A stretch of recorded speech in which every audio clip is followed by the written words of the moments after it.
السلام علیکم. سہیل خان اپنے نئے ویلاگ کے ساتھ آپ کی خدمت میں حاضر ہے. میرے ساتھ سپریم کورٹ کے سینئر وکیل شاہ خاور صاحب موجود ہیں. سابق attorney general, additional attorney general رہے ہیں، ایکٹنگ اٹارنی جنرل رہے ہیں اور سابق جج رہے ہیں لاہور ہائی کورٹ کے. آج ہم بات کرنے جا رہے ہیں، وہ آج سپریم کورٹ میں اہم سماعت ہوئی، اور یہ سماعت جو ہیں یہ supreme court practice and procedure جو ایکٹ جو حکومت وقت نے قانون جو پاس کیا ہے، اور اس قانون کا بنیادی مقصد جو ہے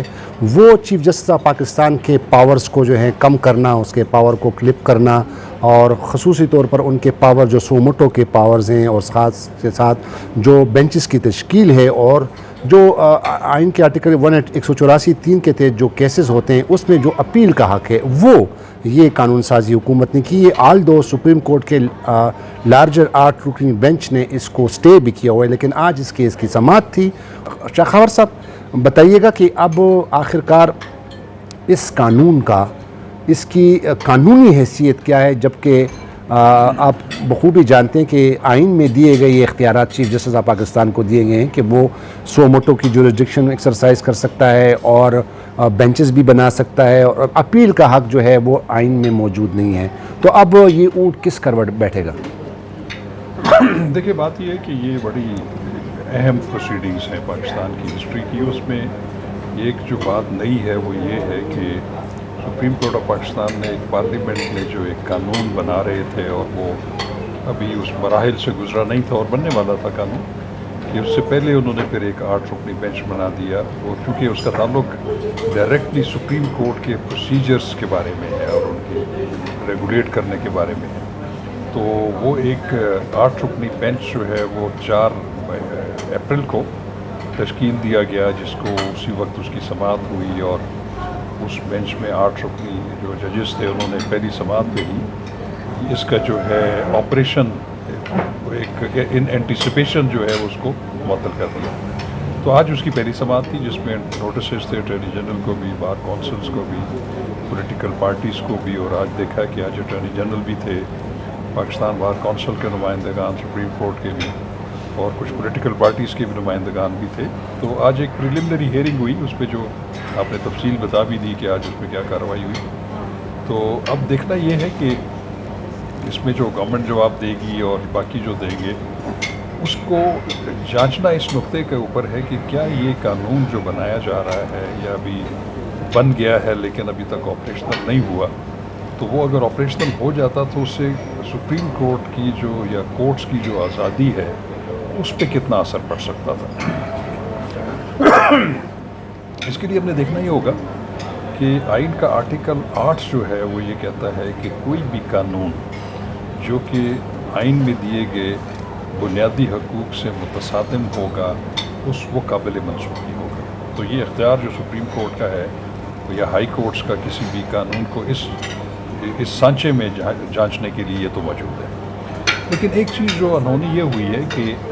میرے خیال میں کہ ابھی یہ قانون چونکہ بنا نہیں تھا، نوٹیفائی نہیں ہوا تھا، اس کا اطلاق ابھی ہوا نہیں تھا کہ اس کا جو آپریشن ہے اس کو پہلے سے معطل کر دیا گیا. تو اس پہ کافی لے دے ہو رہی تھی، اور اس میں ایک جو نیا کانسیپٹ آیا وہ اینٹیسپیٹری انجنکشن کا آیا کہ ایک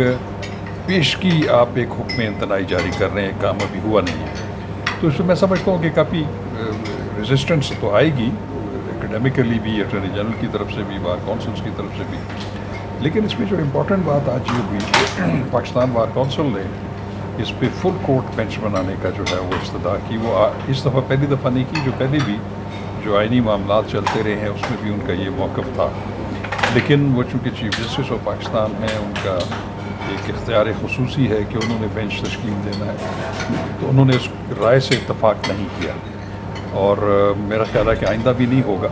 تو جہاں تک انہوں نے یہ بھی فرمایا کہ وہ ججز جن کے خلاف ریفرنس داخل ہو چکا ہے تو ان کو کام سے روک دیا جائے. تو یہ واقعی انہوں نے تو بات ٹھیک کہی کہ ایسا کوئی قانون یا کوئی ایسا پروسیجر موجود نہیں ہے کہ کسی کے خلاف اگر آپ شکایت دے دیں اور شکایت درج ہو جائے سپریم جوڈیشل کونسل میں تو وہ کام سے روک دیا جائے. ہاں، وہ خود اگر کام سے روک جائیں تو الگ بات ہے، لیکن قانونی طور پہ. لیکن کوشچن یہ بھی آتا ہے پھر کہ ایسے جج حضرات جن کا ریفرنس جو ہے وہ اس میں پینڈنگ ہے تو وہ ایک اہم کیس کی سماعت کر رہے ہیں، تو اس کے اوپر بھی سوالات اٹھتے ہیں، تجزیے بھی ہوتے ہیں۔ تو ابھی میرا ذاتی خیال یہ ہے کہ یہ ابھی جو پیر کو اس کی سماعت ملتوی ہوئی ہے وہ ابھی مزید طول پکڑے گی، چونکہ ابھی تحریری جوابات یا کنسائز اسٹیٹمنٹس آنی ہیں تمام فریقین کی طرف سے، اس کے بعد پھر اس کو کورٹ بھی جو ہے وہ ایگزامن کرے گی، پھر اس کے بعد دیکھیں گے۔ لیکن مجھے لگتا ہے کہ ان تمام چیزوں کا یہ پروسیڈنگز جو ہیں یہ اس وقت تک چلتی رہیں گی جب تک کہ الیکشنز کے حوالے سے آئینی پٹیشنز جو ہیں وہ اپنے کسی منطقی انجام تک نہیں پہنچتے۔ اچھا شاخاور صاحب، اس پٹیشنیں جو ان کو جو چیلنج کیا گیا ہے اس میں بنیادی نقطہ انہوں نے اٹھایا ہے، اور پھر اس میں کچھ جو لاسٹ اس کا جو آرڈر آیا تھا سپریم کورٹ کا اسی 8 رکنی بینچ کا، اس میں انہوں نے یہ کلیئر کٹ کہا تھا کہ یہ جناب ایک تو یہ انڈیپینڈنس آف یعنی عدلیہ کی آزادی کے خلاف ہے، اور دوسرا بنیادی حقوق کے بھی جو ہیں یہ خلاف ہیں، کیونکہ آپ کو یاد ہوگا کہ جسٹس قاضی فائز عیسیٰ کے کیس میں جب ان کے خلاف ریفرنس ہوا تو اس پہ پھر انہوں نے پٹیشن دائر کی تھی، تو اس میں بھی کورٹ نے یہ حل کیا تھا کہ یہ عدلیہ کی آزادی کو جو ہے وہ متاثر نہیں کیا جا سکتا، اور بنیادی جو حقوق جو ہیں ان کو بھی نہیں کیا جا سکتا۔ اس طرح افتخار چودھری کے والے کیس میں بھی جو ہیں اس طرح بھی بنیادی حقوق کی بات کی تھی اور انڈیپینڈنس آف جوڈیشری کی بات کی تھی، اور اس طرح ڈاکٹر مبشر حسن کے کیس میں جو کہ NRO والے کیس تھا اس میں بھی تھا کہ عدلیہ کی آزادی اور فنڈامنٹل رائٹس۔ تو یہ جو لنک کیا جا رہا ہے اس کے ساتھ، اور یہ تمام ججمنٹ موجود ہیں، اور دوسرا پھر یہ جو قانون بنا ہے یہ صرف اس چیف جسٹس بندیال کے لیے نہیں ہے، وہ تو 4 مہینے بعد وہ ریٹائر ہو جائیں گے، تو جتنے بھی مستقبل کے چیف جسٹس ہیں ان تمام کے اختیارات کو پھر کلپ کرنا ہے۔ اور پٹیشنوں میں یہ بھی کہا گیا کہ یہ تو جب آئین نے ایک چیف جسٹس کو اختیار دیا ہے تو اس کا اختیار تو اس کو پھر بانٹا نہیں جا سکتا کسی اور، مطلب جس طرح قانون کے مطابق جو انہوں نے کہا کہ ایک 3 رکنی کمیٹی بنے گی، چیف جسٹس کے بعد جو 2 سینئر ججز ہوں گے وہ ڈیسائیڈ کریں گے۔ تو آپ نہیں سمجھتے کہ ایک جو سپریم کورٹ کے ججمنٹ کا جو حوالہ دیا جا رہا ہے، اور خاص طور پر انٹری 55 جو ہے، جو یہ کہتا ہے کہ کوئی بھی پارلیمنٹ جو ہے وہ ڈسٹرکٹ کورٹس، ہائی کورٹس ان کے پاورز کو کے حوالے سے قانون سازی کر سکتے ہیں، لیکن سپریم کورٹ کے پاور آپ کلپ نہیں کر سکتے، آپ کیا سمجھتے ہیں کہ کیا یہ وہ قانونی اہم نکات نہیں ہیں جس پر یہ جو اس قانون کو جو ہے وہ کالعدم قرار دیا جا سکے؟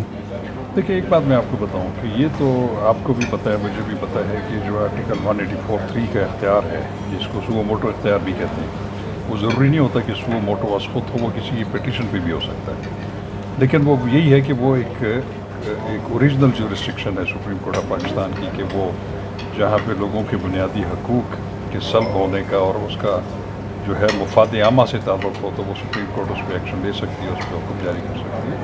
یہ ایک بہت بڑا اختیار ہے۔ اب یہ بحث ہوتی رہی ہے کہ اس اختیار کو تھوڑا سا اسٹرکچر بھی کیا جائے، تو اگر آپ آئین پاکستان کو دیکھیں تو آئین پاکستان میں جو سپیریئر جوڈیشری اور خاص طور پہ سپریم کورٹ کی جو کمپوزیشن ہے، اس کی جو ڈیوٹیز ہیں اور ان کی جو جورسڈکشنز ہیں وہ تو درج ہیں، لیکن یہ کہیں بھی درج نہیں ہے کہ چیف جسٹس جو ہے وہ روسٹر جو ہے وہ بنائیں گے ججز کا، بینچز کی تشکیل وہ کریں گے، آئین میں نہیں لکھا ہوا، اور اسی طرح بہت ساری اور چیزیں ہیں۔ یہ تمام چیزیں آئین نے ان کو پھر آگے اجازت دی ہے آرٹیکل 191 میں، کہ جس کے تحت ان کو رولز بنانے کی اجازت ہے، تو وہ جو رول سپریم کورٹ نے 1980 کے بنائے ہوئے ہیں اس میں یہ تمام پاورز جو ہیں وہ لکھی گئی ہیں کہ بینچز کی تشکیل جو ہے وہ چیف جسٹس کریں گے، کتنے رکنی بینچ ہونا چاہیے، لارجر بینچ ہونا چاہیے، فل کورٹ بینچ ہونا چاہیے، تو یہ تو ان کا اختیار ہے رولز کے مطابق۔ اب اگر آپ رولز کو دیکھتے ہیں جو آرٹیکل 191 جس کا میں ذکر کر رہا ہوں، اس کی ورڈنگ یہ ہے کہ subject to constitution and law the supreme court may frame rules to regulate its proceedings۔ تو کانسٹیٹیوشن میں تو چونکہ ایسی بات نہیں ہے، لیکن آپ پارلیمنٹ کو اس سلسلے میں لا بنانے میں جو ہے وہ قدغن نہیں لگا سکتے، کیونکہ وہ خود پرووائڈ کرتے ہیں۔ اور میں یہ سمجھتا ہوں اس میں کچھ چیزیں ایسی ہیں جو میں سمجھتا ہوں مناسب ہیں، جو کہ مسلسل مطالبات ہوتے رہے تھے۔ مثلاً سپریم کورٹ رولز میں یہ ایک پابندی ہے، جیسے کہ اگر آپ نے کوئی ریویو فائل کرنا ہے، نظر ثانی کی درخواست دینی ہے، تو اس میں وہی معزز ایڈوکیٹ آن ریکارڈ اور ان معزز جج اس کا وکیل صاحب کا ہونا ضروری ہے، اور وہ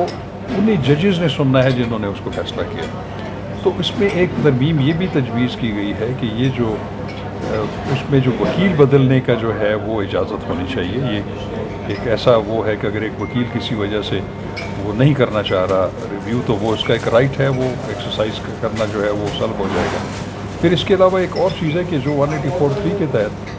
جتنے بھی فیصلے ہوں گے ان کی 15 دن کے اندر اپیل کی جا سکتی ہے. یہ بھی ایک مطالبہ رہا ہے, بالکل رہا ہے. لیکن جو رائٹ آف اپیل دینا ہے 184(3) میں کہ اس میں جو ہے وہ ایک قانون کے مطابق ایک اپیل کا حق دیا جائے گا, وہ میں سمجھتا ہوں کہ وہ آپ جس کا ذکر کر رہے ہیں آئٹم نمبر 55 شاید وہ اس کے اندر بالکل اس کے پرویو میں آتا ہے. وہ کیونکہ ایک سبسٹینشل چینج ہے, ایک امینڈمنٹ ہے, وہ صرف آئینی امینڈمنٹ کی صورت میں ہو سکتی ہے. لیکن باقی معاملات جو ہیں میں یہ بھی سمجھتا ہوں کہ یہ جو بینچز کی تشکیل کا معاملہ جو ہے وہ